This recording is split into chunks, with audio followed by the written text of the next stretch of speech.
2018년도에 무슨 선거가 있었습니까? 지방선거가 있었어요. 그 지방선거니까 그때 서울시장도 뽑고 경기도지사도 뽑고 부산시장도 뽑고 또 누굴 뽑았습니까?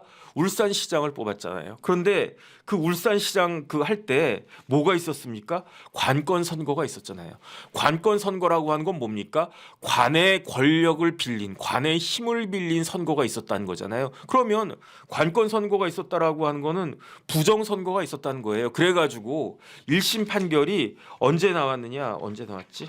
어쨌든 2020년에 기소가 돼가지고 2019년에 11월부터 이제 수사 시작해가지고 2020년 1월 29일에 기소가 돼서 그래서 작년에 드디어 이제 판결이 나왔었는데 그러니까 20년, 21년, 23년 넘게 끌다가 판결이 나왔는데 그때 울산시장이 누굽니까? 송철호. 송철호는 어떤 사람입니까? 문재인 그 당시 대통령의 형님. 문재인의 소원이 뭐가 있었습니까? 뭐 여러 가지가 있었겠지. 뭐 김정은한테 잘 보이는 것도 소원이었을 수도 있고 뭐 여러 가지 뭐 소원이 있었는데 그 중에 하나가 뭐냐? 문재인 대통령의 소원이 송철호 형님이 울산시장에 당선되는 게 그게 소원이었다고 그랬어요. 그래가지고 어떤 일이 벌어졌습니까? 그 당시 문재인 청와대 8개 부서가 동원이 돼가지고 뭐가 됐다? 첫 번째 당시 여당 민주당의 경쟁자 송철호의 경쟁자 어떻게 했습니까? 매수했죠. 두 번째 야당 후보 누구였습니까? 김기현 후보 어떻게 됐습니까?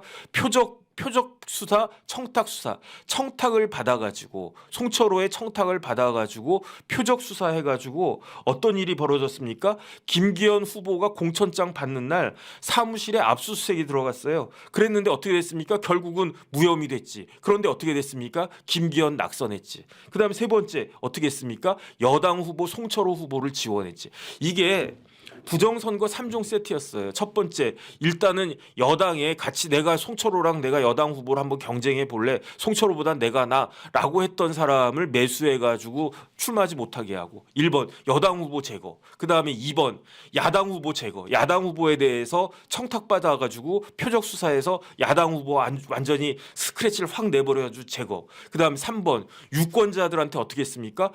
송철호가 되면 송철호가 누굽니까? 대통령 형님이래. 대통령 소원이래. 송철호는 대통령의 소원이었어. 그래가지고 우리 송철호가 그 울산시장 되면 울산 시민들한테 떡고물 엄청나게 떨어진다. 그 공약 지원하고 그래가지고 송철호가 당선됐어요. 몇 퍼센트로 당선됐느냐? 2018년도에 52.88%로 당선됐어요. 그런데 2022년도에 아직 그 재판이 결과가 나오지 않았기 때문에 아직까지도 송철호에 대해서는 대법원 확정 판결 안 나왔어요. 그러니까 송철호 당시 시장이 재선하겠다고 나왔어요. 몇 프로 얻었습니까?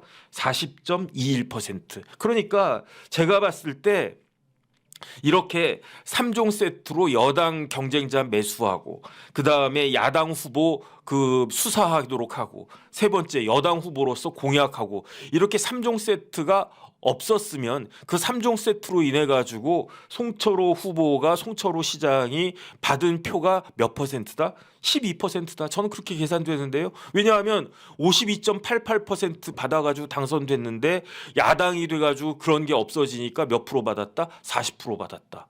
그러면은 그 차이만큼은 송철호가 그냥 이렇게 얻은 거 아닌가? 저는 그런 생각이 들어요. 여기에 대해서 법원이 어떻게 판결을 했냐면은 이와 같은 관건 선고로 인해 가지고 이게 쉽게 말하면 부정선거란 이야기잖아요. 이런 범죄 행위로 인해 가지고 유권자의 판단과 결정이 왜곡됐고 그래서 뭐가 어떻게 됐다? 선거 제도와 참정권이 훼손됐다.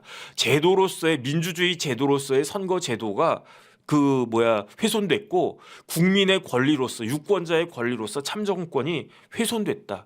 이게 1심 법원의 판결이었고요. 그다음에 이때 표적 수사해 준 사람이 누굽니까? 그게 황운하잖아요. 황운하에 대해서는 1심 법원에서 뭐라고 일가를 했느냐? 그 경찰의 조직과 업무에 대해서 신뢰를 갖다가 훼손시켰다. 그런데 그때 법원에서 뭐라고 이야기했냐면요.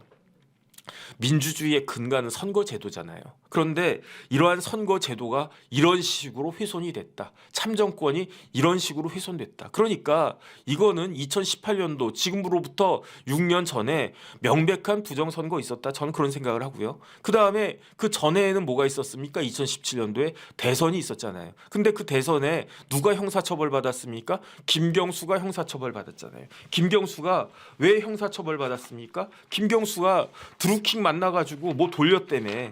그래가지고 김경수가 업무방해죄로 징역 2년 받았잖아요. 징역 2년 받아가지고 어떻게 됐습니까? 징역 2년 받아가지고 그 중간에 대통령이 윤석열 대통령이 사면은 해줬는데 복권을 해주지 않았다고. 징역 2년 받으면 2+5 해가지고 7년 동안 피선거권이 없는데 김경수가 언제 잡혀갔지? 어쨌든 거의 뭐 2년까지는 안 하고 잠깐만요. 제가 적어놨는데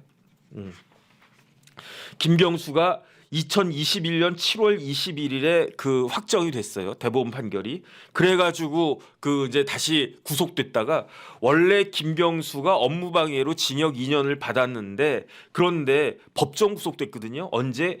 2019년 1월 30일에 김경수 1심 판결이 나왔어요. 그때 법정 구속이 됐어요. 그런데 2019년 4월 17일에 항소심에서 보석으로 석방이 됐는데 그런데 어쨌든 이제 대법원에서 이 업무방해 2년이 징역 2년이 이제 확정이 됐으니까 그러니까 다시 대법원 판결에 의해 가지고 판결이 나자마자 조국하고 똑같은 케이스예요. 대법원 판결 나오자마자 법정 구속 다시 법정 구속은 아니고 다시 구속이 돼 가지고 수감 생활을 하던 중에 2022년 재작년 12월 28일에 윤석열 대통령이 사면을 해줬는데 사면을 해줘가지고 사면을 해줬지만 그렇다고 해가지고 피선거권이 다이렉트로 회복되는 게 아니고 복권이 돼야 되는 거거든요.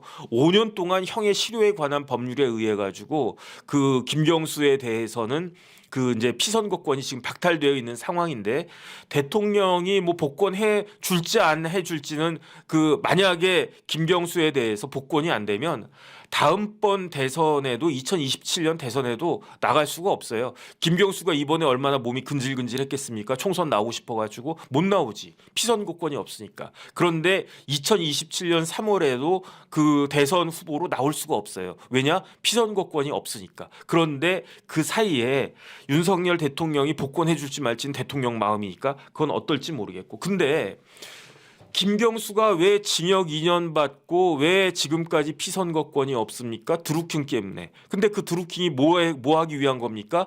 2017년 대선에 여론에다가 영향력을 행사하기 위해서. 그래가지고 공직선거법 위반죄로 기소가 됐었는데 그때는 이게 조금 이러이러하다 해가지고 1심에서는 징역 10개월에 집행유예 2년 나왔었는데 항소심에서는 공직선거법 무죄 나왔었거든요. 어쨌든 이 드루킹이라고 하는 거는 지난번 대선과 관련해서 명확하게 문제가 있었던 그런 일 아니었습니까? 그런데 문재인 대통령 사과했습니까? 저는 사실은 다른 건 몰라도 문재인 대통령이 2번은 사과했어야 된다라고 생각을 했는데 첫 번째는 김경수 대법원 확정됐을 때 이거는 우리 선거 관련해 가지고 내가 다시 대선 다시 치러 가지고 그럴 생각까지는 없지만 그래도 굉장히 유감이다 미안하다. 그다음에 더 명확하게 사과했어야 되는 건 뭐냐면은 송철호 시장 관련해 가지고 이 부분에 대해서는 대통령이 사과해야죠 진짜로. 왜냐하면은 문재인 전 대통령이 청와대 8개 부서가 동원됐다라고 법원에서 판결이 나왔는데 그다음에 내 소원 송철호가 시장 당선된 게 이런 뒤로 그냥 불법 관권 선거로 인해 가지고 됐는데 그러니까 이런 부분들에 대해서는 진짜 말이 안 된다. 그러니까 넓은 의미에서는 이런 우리나라 선거와 관련해 가지고 이런저런 문제가 있었다.